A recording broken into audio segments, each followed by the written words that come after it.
Hello everyone, welcome to my channel. কেমন আছে সবাই? আমি সুমি চলে এসেছি নতুন একটি ভিডিও নিয়ে। আর এই দেখো, অনেক দিন পর এরকম একটা জামদানি পরলাম।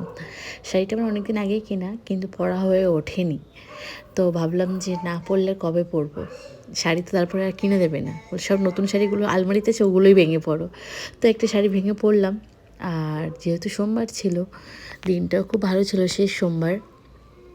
আমি একটু বাবাকে একটু অভিষেক করিয়ে নিয়েছি সুন্দর করে, মানে আমি যেরকমভাবে নিজের মন থেকে করতে পছন্দ করি সেভাবেই করিয়েছি। এবার যখন বাড়ি থেকে আসি তখন আমি ত্রিশূলটা নিয়ে এসেছিলাম। ইচ্ছা আছে একটা নন্দী কিনবো, নন্দী কেনার জন্য গেছিলামও, কিন্তু সাইজটা এখানে বেশ বড় হয়ে যাচ্ছে। এবং যেহেতু আমার কাছে পাথর বাটিটা নেই, আমার যেটা শিব ঠাকুর রাখা আছে সেটা খুব ছোটো, তো রাখতে অসুবিধা হয়ে যাবে। তো আমি একটা বড় বাটি না হলে আমি না নন্দীটা কিনতে পারছি না, কিনে তো আর এরকমভাবে রেখে দেওয়া যায় না। আর এই যে ধূপটা ফল বেলপাতা দেখছো, এগুলো কিন্তু আমি অনলাইনে অর্ডার করেছি। আমি না বুঝতে পারিনি যে এত সুন্দর আসবে বেলপাতা। মনে হয়েছে যে পুরো যেরকম 3টে পাতা সেরকম নাও থাকতে পারে। তো ভালোই এসছে এবং আমি খুব মন ভরে পুজো দিতে পেরেছি।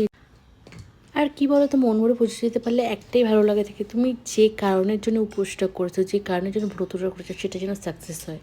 তো সেটা হচ্ছে সব থেকে বড় পাওনা। এই ছিল আমার আজকের ভিডিও। মহাদেব সবাইকে ভালো রাখুক, সবাই সুস্থ থেকো, ভালো থেকো।